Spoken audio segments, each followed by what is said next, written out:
400 करोड़ का जबलपुर का वो रेलवे ओवरब्रिज है जिसकी उम्र 4 साल भी नहीं चली और ओवरब्रिज का एक हिस्सा महज 3 साल में ही ढह गया। भोपाल से शहपुरा का जो नेशनल हाईवे है क्रमांक 45, उस जगह पर अभी 10 सूत्र की टीम मौजूद है और अभी हम आपको दिखा रहे हैं जहां पर पुल का एक ब्रिज का हिस्सा गिर चुका है। इसके पहले भी कुछ दिनों पहले ब्रिज का एक और हिस्सा गिरा था, जिसके बाद यह दावा किया गया था कि इसकी मरम्मत के बाद इसे जल्द से जल्द सुधार दिया जाएगा। लेकिन यहाँ पर आवागमन शुरू हुआ और न जाने जिम्मेदार किस नींद में सो रहे थे कि यह ब्रिज का एक और हिस्सा गिर चुका है। मैं कैमरामैन से कहना चाहूँगा कि यहाँ पर टिल्ट करके थोड़ा दिखाएं और देखिए कि नीचे किस तरह से ब्रिज का पूरा हिस्सा क्षतिग्रस्त हो चुका है। गनीमत यह थी कि यहाँ पर अभी कोई बड़ा वाहन नहीं निकला था और किसी बड़े वाहन के आवागमन के कारण कोई जनहानि नहीं हो पाई है, लेकिन यह प्रशासन की और प्रशासनिक व्यवस्था की एक बहुत बड़ी खामी है। आपको बता दें कि जानकारी के अनुसार एक यह भी जानकारी आ रही है कि ब्रिज के आगे का भी कुछ हिस्सा ध्वस्त हुआ है और दूसरे पोर्शन पर भी आगे जाकर कुछ न कुछ हिस्सा गिरा हुआ है। यहाँ की पूरी सड़क बंद कर दी गई है। आप अभी वीडियो में देखेंगे किस तरह से आपको दिखाया जाएगा कि भारी वाहन इस टोल प्लाजा को क्रॉस करने से रोक दिए गए हैं, लेकिन वहां पर लंबी कतारें वाहनों की लगी हुई हैं। दरअसल भोपाल को जबलपुर से जोड़ने वाले नेशनल हाईवे 45 पर शहपुरा रेलवे ओवरब्रिज का 200 मीटर हिस्सा रविवार शाम ढह गया। वो तो गनीमत रही कि उस वक्त कोई ट्रेन नहीं गुजरी, ना ही ब्रिज का मलबा रेलवे ट्रैक पर गिरा, वरना बड़ा हादसा हो सकता था। बताना चाहते हैं कि ब्रिज का केवल एक हिस्सा क्षतिग्रस्त नहीं हुआ है। नेशनल हाईवे 45 में इस ब्रिज के दोनों हिस्से क्षतिग्रस्त हुए हैं और एक हिस्सा जो अभी हमने आपको पहले विजुअल में दिखाया, यह रेलवे ब्रिज से मात्र 50 मीटर की दूरी पर है। वहीं अब हम आपको दूसरा हिस्सा दिखा रहे हैं जो पूरी तरह से क्षतिग्रस्त है। यह हिस्सा रिपेयर होने का दावा किया गया था कि इस पर रिपेयरिंग चल रही है और यहाँ के टूटे हुए मलबे के अवशेष भी इसी ब्रिज में पड़े हुए हैं। आप देख सकते हैं कि यह ब्रिज पूरी तरह से ध्वस्त हो गया है। मात्र 3 साल पहले बने इस ब्रिज की यह हालत है कि इसका एक हिस्सा पहले टूट जाता है और जिम्मेदार इसकी मरम्मत भी नहीं कर पाते और उस दौरान ही इसका दूसरा हिस्सा भी क्षतिग्रस्त हो। इस मार्ग से रोज हजारों वाहन गुजरते हैं।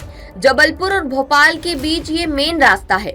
अब वैकल्पिक मार्ग से यातायात डाइवर्ट किया गया है। इसी ब्रिज से जुड़ी खबर पहले भी सामने आई थी। एक साइड पर दरार और झुकाव की बात कही गई थी, तब एक लेन बंद कर दी गई थी। लोगों ने निर्माण गुणवत्ता पर सवाल उठाए थे।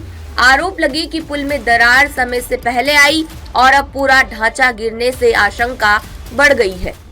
यहाँ पर ब्रिज के लिए सपोर्ट में लगाया गया लोहा तक खुलकर सामने आ चुका है और इसके अंदर आप देख सकते हैं यहाँ पर लोहा के नीचे मिट्टी नज़र आ रही है। ये आप देख सकते हैं हाथों से उधड़ रही है मिट्टी। इसका जो बेस है, किस तरह का बेस डाला गया है और किस तरह की इसमें कंस्ट्रक्शन किया गया है, यह तो जिम्मेदार ही बताएंगे। यहाँ पर रॉडें हिल रही हैं और ऊपर तक मैं चाहता हूँ कैमरामैन ऊपर तक जाएं। यहाँ देखिए सीमेंट की कितनी पतली परत लगाई गई है।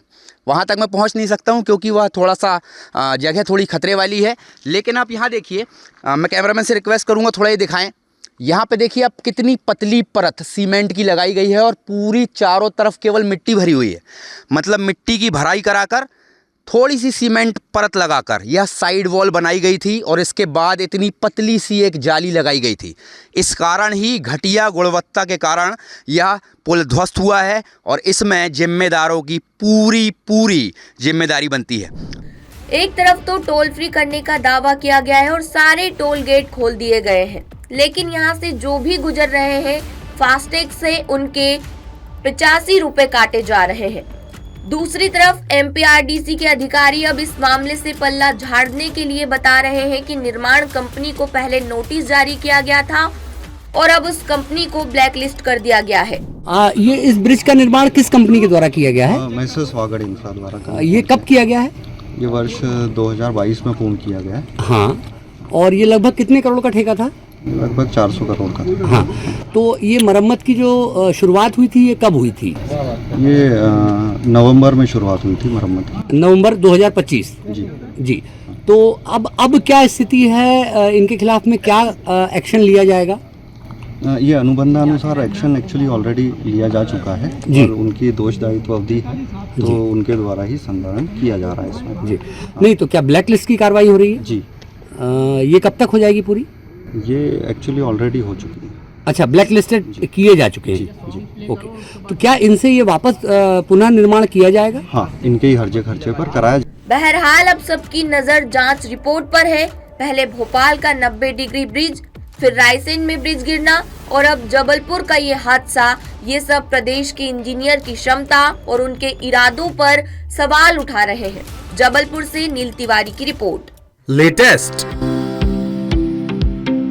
इन्वेस्टिगेटिव और इन डेप्थ खबरें देखने के लिए ज्वाइन कीजिए द सूत्र का व्हाट्सएप चैनल, सब्सक्राइब कीजिए यूट्यूब चैनल, लाइक कीजिए फेसबुक पेज और पढ़ते रहिए www.daसूत्र.com।